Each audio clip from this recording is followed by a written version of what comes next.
Hello everyone! Today, I'd like to go over a budget commander deck that I've built around Vrestin, Menoptra Leader, a Selesnya commander from the Doctor Who set. As usual, I've designed this deck to cost less than $45 at the time of recording, using prices listed by Scryfall, including our basic lands at 10 cents each, but not including shipping, taxes, or the like. So, Vrestin is a 0/0 flying legendary alien insect scout that costs X generic, 2 green, and a white mana to cast, and enters the battlefield with X +1/+1 counters, while making X 1/1 flying alien insect creature tokens. Additionally, whenever you attack with one or more insects, you put a +1/+1 counter on each of them, which gives us a pretty clear build path for making this deck. As you may suspect, we're going to include a ton of insects in this deck. We already get some just for casting Vrestin with X being at least 1, but there's plenty of insects cards that we can include to make a reasonably wide board, with a decent mix of insect creature cards and cards that will let us make insect creature tokens.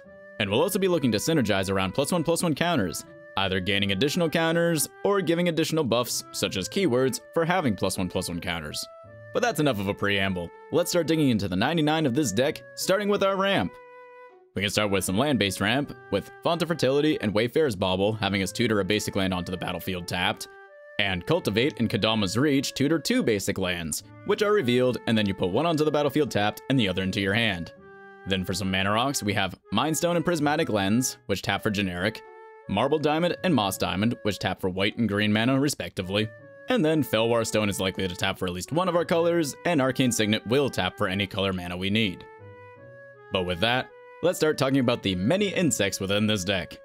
I'll start with Scute Mob, which can help us quickly get a body onto the field, but later game, if we have 5 or more lands, then Scute Mob will gain 4 +1/+1 counters at the start of our upkeeps. Kazandu Nectar Pot is a 1/3 that gives us a little bit of life gain, and Ferropede is an unblockable 1/1 that lets you remove a counter from a target permanent whenever it deals combat damage to a player. Then we have Golden Glow Moth, Xanthid Swarm, and Emerald Dragonfly, each with flying. Though the first 2 are 0/1s, attacking with them while Vrestin's on the board will actually let them damage things. Xanthid Swarm also notably makes it so that when it attacks, that defending player can't cast spells for the rest of that turn. So, if you fear, say, a counterspell from a particular player, you could attack them with Xanthid Swarm, and then cast a spell you were fearing would be countered in your post-combat main phase, as it should be theoretically safer then. And then we have Phantom Nantuko and Rust Scarab. Phantom Nantuko is a trampler with 2 +1/+1 counters on it that can be tapped to add more counters onto itself, though you could just be gaining that from attacking while you control your commander. But when damage is dealt to it, we prevent that damage and remove a +1/+1 counter from Phantom Nantuko, so it actually has some pretty decent non-keyword based survivability. And Rust Scarab lets you destroy a target artifact or enchantment the defending player controls if it becomes blocked. Then for some insects that make insect creature tokens, we'll start with Ant Queen and Hornet Queen, with Ant Queen being a 5/5 that lets you pay 1 generic and a green to make a 1/1 insect creature token, and Hornet Queen is a 2/2 flyer with Death Touch that makes 4 1/1 insect creature tokens with flying and Death Touch upon entering the battlefield. Hornet Nest is a 0/2 defender, but whenever you deal damage to it, you make that many 1/1 insect creature tokens with flying and Death Touch, so you could use it to block a 1-power weenie to let you make tokens across combat phases if opponents swing at us, or if something really large comes our way, we can block with, and then likely lose, Hornet Nest, and make a bunch of insect creature tokens at once.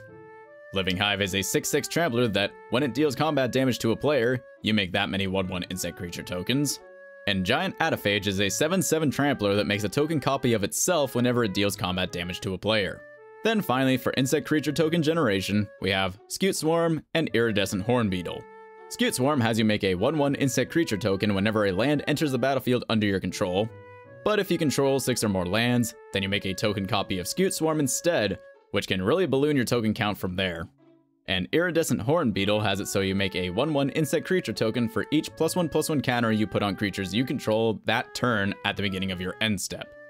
But speaking on those +1/+1 counters, let's move on to spells that we can use to buff our creatures further, which will include a good amount of +1/+1 counters. Master Chef and Good Fortune Unicorn make our creatures enter the battlefield with +1/+1 counters on them, though Master Chef does require us to control our commander for it to work. Then, Conclave Mentor, Call Me of Whispered Hopes, and Hardened Scales all make it so, if 1 or more +1/+1 counters would be put on a creature, you put that many plus an additional +1/+1 counter on it instead. Conclave Mentor also gives you some life when it dies, and Call Me of Whispered Hopes happens to be a mana dork.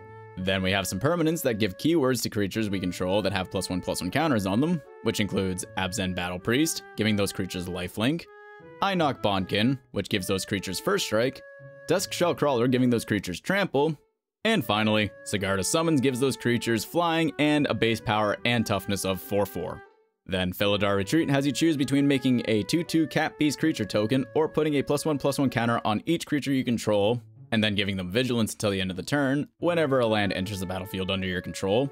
And Glorious Sunrise has you choose one of 4 modes at the beginning of your combat phase, either giving each creature you control +1/+1 and trample until the end of the turn, letting a land tap for 3 green mana until the end of the turn, drawing a card, provided you control a creature with power 3 or greater, or gaining 3 life. Then Brave the Sands gives creatures we control Vigilance and allows them to block an additional creature.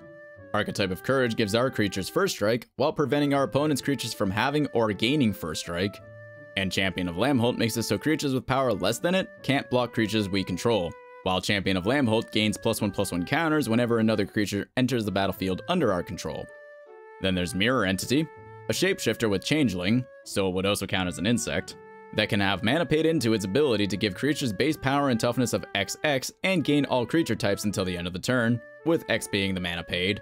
Then specifically for Vrestin, we have Bastion Protector, giving our commander +2/+2 and indestructible. And finally, since this card didn't particularly fit well into any specific chapter, I'd like to mention Wildwood Scourge, the only Hydra in this deck, which enters the battlefield with X +1/+1 counters, with X being part of its casting cost, but it also gets a +1/+1 counter whenever a non-Hydra creature we control is given 1 or more +1/+1 counters. And since we're aiming to be buffing a bunch of insects every time we attack with them, Wildwood Scourge could get big quite fast. But with that, let's look at some spells that can help us with card selection and maintaining our hand. For some one-off draw spells, Harmonize simply lets us draw 3 cards, and Shamanic Revelation has us draw a card for each creature we control. Then Inspiring Call and Armorcraft Judge have us draw a card for each creature we control with +1/+1 counters on them. Inspiring Call also happens to be an instant that can be used to protect our creatures from a board wipe though, as it gives those creatures with +1/+1 counters on them indestructible until the end of the turn. Then for some spells that can give us draw across turns, we can start with Deepwood Denizen, which can initially be tapped for 5 generic and a green mana to draw, but that ability costs 1 less generic to activate for each +1/+1 counter we have on creatures we control. So frequently, we'd only be paying 1 green to activate this. Then we have Keen Sense and Sixth Sense, auras that let us draw when the enchanted creature deals combat damage to an opponent. Technically, Keen Sense is any damage. And we have plenty of good targets to enchant with these between our large trampling creatures, flyers, and Ferropede being unblockable. Colossal Majesty has us draw at the beginning of our upkeep provided we control a creature with power 4 or greater. Then Lynor, Autumn Sovereign, has us put a +1/+1 counter on a creature we control at the beginning of our combat. And then, if we control at least 3 creatures with different powers, we draw a card. And finally, Lifecrafter's Bestiary has us scry 1 at the beginning of our upkeep for a bit of card selection, and we can pay an extra green mana when we cast a creature spell to additionally draw a card. Now let's start going over some cards that we can use to interact with the stuff our opponents are doing. And we actually have a couple more insects here, with Caustic Caterpillar and Caustic Wasps. Caustic Caterpillar can be sacked with 1 generic and a green mana to destroy a target artifact or enchantment, and Caustic Wasps is a 1/1 flyer that, when it deals combat damage to a player, you may destroy a target artifact that player controls. Mass Vandal is technically also an insect, as it has Changeling, and when it enters the battlefield, you may exile a creature card from your graveyard, and if you do, you can exile a target artifact or enchantment an opponent controls. Return to Nature is an instant that lets us destroy a target artifact or enchantment, or it can be used for a tiny amount of graveyard hate.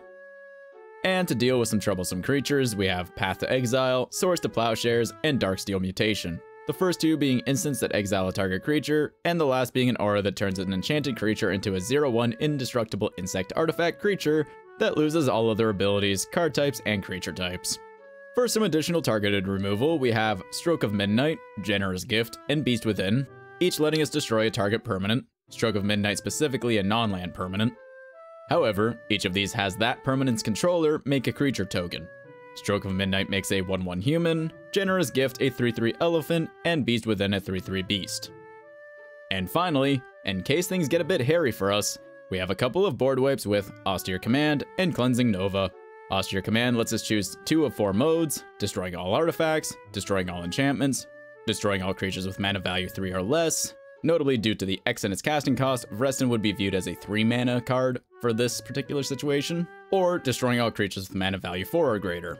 And Cleansing Nova simply has us choose between destroying all creatures or destroying all artifacts and enchantments. But now that we've gone through all of our spells, let's go over our land base. Starting off with some land tutor lands, we have Shire Terrace, Band Panorama, and Naya Panorama, which enter the battlefield untapped, tap for generic, and can be sacrificed to tutor one of our basic lands onto the battlefield tapped. Myriad Landscape enters the battlefield tapped, but can be sacked to tutor 2 basic lands of the same type onto the battlefield tapped. And, in a similar vein, Corrosive Verge can be sacked to tutor a basic forest and a basic plains onto the battlefield tapped. Then we have Command Tower and Path of Ancestry, which will tap for any color we need. And Path of Ancestry lets us scry 1 if mana from it was used to cast a creature that shares a creature type with our commander, of which we have many insects that this could work with. Then for some dual lands, we have Fortified Village, a reveal land, Canopy Vista, a battle land, which enters untapped if you control 2 or more basic lands, Selesnya Sanctuary, a bounce land, Temple of Plenty, a scry land, and Blossoming Sands, a life gain land. Scattered Groves, which can be cycled in case we draw out late game and don't need any more lands, and Radiant Grove.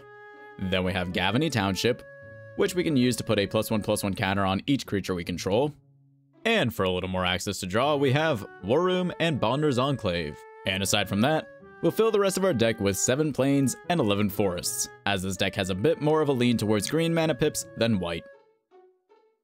But now that we've gone through all the cards in this deck, let's take a look at that price. And as you can see here, this deck is listing just under $45 at the time of recording, including our basics at 10 cents each, though as always, this price doesn't include the cost of shipping, taxes, or any other potential fees.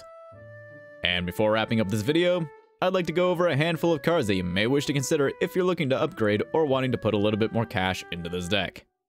First up, Minas Tirith gives us a little bit more access to card draw on a land while being fairly easy for us to meet the requirements. Canoptic Scarab Swarm gives us some solid graveyard hate while filling out our board with a bunch of flying insect tokens. And Tribute to the World Tree gives us access to a bit more draw while ensuring that any creature we cast or create will have at least power 3. Cathar's Crusade buffs our entire army with a +1/+1 counter whenever a creature enters the battlefield under our control. And Mirari's Wake buffs our creatures by +1/+1 while having our lands produce 1 extra mana. Then Haywire Might gives us a solid piece of interaction on an insect creature. And finally, Damning Verdict is likely the best board wipe for this deck as it destroys all creatures with no counters on them. But with all that said, if you'd like to build, adapt, upgrade, or otherwise play with this deck, the link, as always, is in the description down below. If you liked the video, consider giving it a like, and maybe consider dropping the channel a sub if you'd like more budget commander decks. Thank you for watching, and I'll see you in the next one, which will hopefully not be multiple weeks away.